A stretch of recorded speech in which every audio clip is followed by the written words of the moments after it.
Hey, you know what? So my friend Lois took me flying in her plane yesterday and flew to Benson, Arizona from Tucson.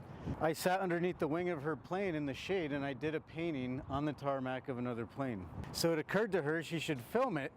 And so she took her iPhone out and she filmed, but we got it back to the studio and we cleaned it up the best we could. I think it's worth sharing. It's worth taking a look at.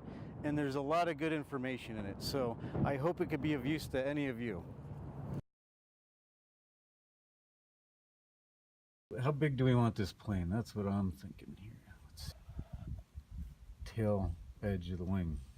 That's this negative space here. If I drop the straight line here, brush in hand. So I'm saying what's going on with this reality I'm looking at.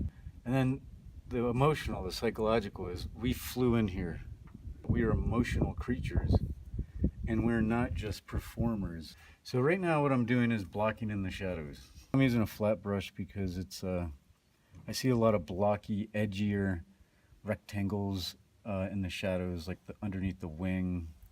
So how wide from left to right is this thing, and how tall from top to bottom? Since the plane is orange and the sky is blue, this shape can actually be the diplomat between the two, the transition. Always kind of searching for where I'm at with this thing. I'm trying to not just paint another painting. Be a good painter, it's more about the psychological. What can I do? My ideas, I know, are more important. Let's put a little bit on here. Wow, that looks pretty good. And I'm also trying to paint with thoughtful brush strokes, you know. So look, we're gonna just go in and put that in. That looks about the value and about the coolness of that yellow that I see. It's got a hard edge here. There's a soft edge back here. I can make out some of the ridges in that rudder, just the way it's manufactured.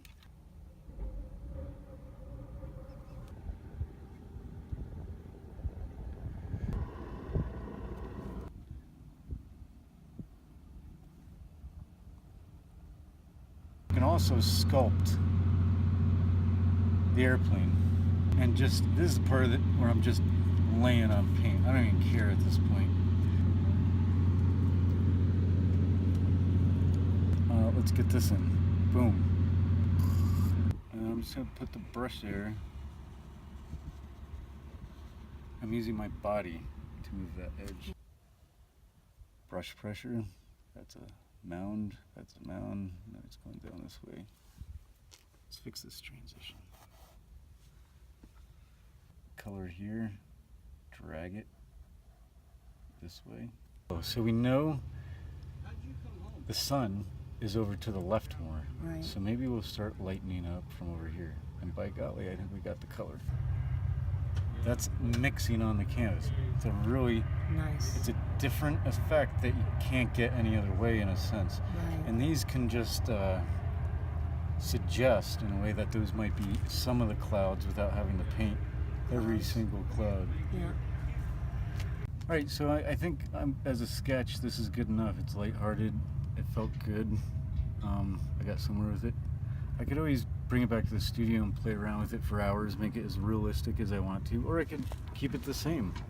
I can live with it for a little while and really decide what it really needs. And so you learn as a painter, that's all you're really ever after, is learning what you like and learning what you don't like. Mm-hmm. And you just do that.